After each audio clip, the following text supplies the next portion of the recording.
Anda mengatakan Pak mati itu sakit. Apa yang Anda rasakan waktu itu?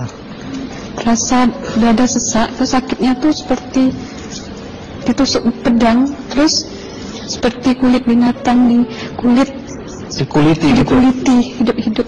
Sakit sekali waktu itu rasanya. Sakit sekali. Terus di dada saya terasa sesak. Setelah itu paman saya mengajar saya mengucap kalimat thayyibah, terus mengucap doa kalimat syahadat, asyhadu an la ilaha illallah wa asyhadu anna muhammadar rasulullah. Apa betul waktu ruh Anda itu dicabut dari kaki gitu, ya, Anda bisa melihat jasad Anda? Sempat saya melihat jasad saya pada waktu itu, tapi sebentar. Setelah itu saya dibawa pergi oleh 2 orang malaikat ini. Dan pada waktu itu saya ingin ketemu sama ayah saya. Kebetulan ayah saya sudah meninggal. Dan suatu ayah saya meninggal, dia berusia 55 tahun. Setelah saya ketemu di sana, dia tuh berusia muda. Kok muda? Berusia 17 sampai 20 saya perkira. Anda sempat ngobrol dengan ayah? Sempat. Apa yang Anda sampaikan? Waktu itu ayah nangis. Ayah saya bilang, kenapa kamu kesini nak? Pulanglah, di rumah tidak ada orang. Kasihan lihat ibumu dan adik-adikmu. Tidak ayah, janjiku sama Allah sudah sampai. Dan pada waktu itu ayah saya menangis. Nangis. Lalu apa yang dia ucapkan? Diam aja dia. Terus hilang. Kembali ke malaikat tadi. Bentuk yang Anda lihat seperti apa malaikat ini? Dia ini laki-laki, tapi mukanya sama semua. Berapa malaikat? 2. Iya. Fisiknya seperti apa? Seperti berserban, berpakaian ihram, mukanya sama. Wajahnya seperti apa? Wajahnya sulit saya gambarkan. Yang jelas dia ini sama. Dua-dua itu sama rupanya. Apakah ada ucapan dari 2 sosok yang Anda anggap malaikat itu? Ada. Apa kata mereka? Waktu itu saya mengalami perjalanan spiritual. Saya disoal oleh malaikat itu dengan sebutan Ma ayyutuka, siapa Tuhanmu? Tanya. Waktu itu ruh saya menjawab, Tuhanku adalah Allah. Siapa pemimpinmu? Pemimpinku adalah Nabi Muhammad Sallallahu Alaihi Wasallam. Mana kiblatmu? Kiblatku adalah Ka'bah. Siapa kedua orang tuamu? Siapa saudara maramu? Terus saya diperjalankan. Setelah itu kedua orang malaikat ini memimpin tangan saya, tangan kiri saya, membawa saya ke satu tempat, menduduki saya di sebuah kursi. Pada waktu itu kursinya tuh empuk, mungkin 8 busanya ya, cantik. Terus di sana saya duduk. Di sebelah kanan saya ada tiba-tiba berwujud seorang perempuan. Dia mengaku Amal. Kamu siapa? Saya. Aku adalah amalmu semasa kamu hidup di atas dunia. Dan selama kamu di sini, saya akan menemanimu sampai yaumul akhir, itu katanya. Dan pada waktu itu saya melihat perempuan-perempuan solehah berpakaian muslimah, berkerudung, mencium pipi kanan, pipi kiri.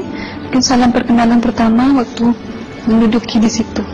Setelah itu saya dihijrahkan lagi, dibawa oleh 2 orang malaikat ini lagi, melihat dosa-dosa besar ya. Di sana saya diperlihatkan ada seorang laki-laki memikul besi di bahunya. Saya perkirakan besi itu mungkin beratnya tuh berton kali ya. Berat sekali ya. Berat sekali.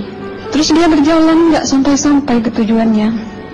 Berlumuran darah nanah, baunya na'udzubillah misalnya. Bajunya tuh sobek-sobek. Waktu itu ruh saya disaksikan oleh Amal. Saya tanya kepada Amal, ruh tanya sama Amal, wahai Amalku, dosa apakah yang manusia ini lakukan sewaktu ia hidup di atas dunia? Amal menjawab pada waktu itu, sewaktu manusia ini di atas dunia, dia ini adalah menyantet orang, meneluh orang, sehingga dia berjalan nggak sampai yaumul akhir katanya. Yang kedua, saya melihat ada seorang laki-laki saling bunuh-membunuh. Sebentar kayak gitu lagi. Sewaktu manusia ini hidup di atas dunia, dia adalah seorang pembunuh, hingga dia tidak mau bertanggung jawab terhadap orang yang dibunuhnya.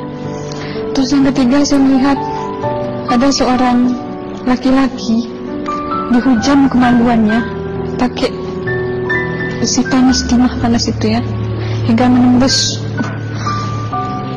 Waktu itu roh bilang sama amal, wahai amalku, dosa apakah yang manusia ini hidup di atas dunia? Amal waktu itu menjawab, suatu manusia ini hidup di atas dunia, manusia ini adalah seorang perzina. Setelah itu saya melihat ada seorang laki-laki dihujam kemaluannya pakai besi panas, timah panas itu ya, hingga menembus. Waktu itu roh bilang sama amal, wahai amalku, dosa apakah yang manusia ini hidup di atas dunia? Amal waktu itu menjawab, suatu manusia ini hidup di atas dunia, manusia ini adalah seorang perzina. Setelah itu saya melihat ada seorang laki-laki disebati oleh rotan. Rotannya itu menyebati kulitnya tuh hingga lepas daging sama kulitnya. Itu amal menjawab, suatu manusia ini hidup di atas dunia, dia ini tidak pernah sholat Islam, hingga waktu matinya pun dia tidak mengucap 2 kali syahadat. Dan pada waktu itu roh sama amal sempat menghafiz Quran pada waktu itu dengan harapan supaya orang manusia yang Allah siksakan ini bisa terampuni dosanya.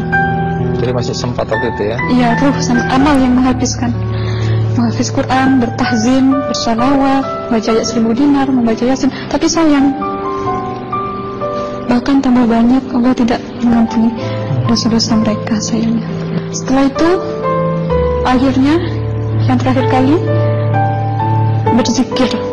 Zikir saya pada waktu itu subhanallah walhamdulillah wa la ilaha illallah wallahu akbar la haula wa la quwwata illa billahil aliyyil azim. Sekuat-kuatnya nada saya berteriak, tiba-tiba saya merasakan detik jantung ya. Waktu itu mungkin paman saya yang menyaksikan.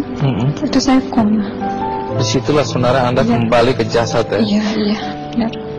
Jadi banyak sekali Anda menyaksikan kejadian-kejadian di alam sana ya. Nah, menarik karena waktu kami menghubungin Mbak Aslina, pada dasarnya Mbak Aslina keberatan menceritakan kembali kisahnya. Tapi kalau toh akhirnya Anda mau sampai di sini dan Anda sudah bercerita, apa harapan Anda pada orang-orang yang mendengarkan kisah ini?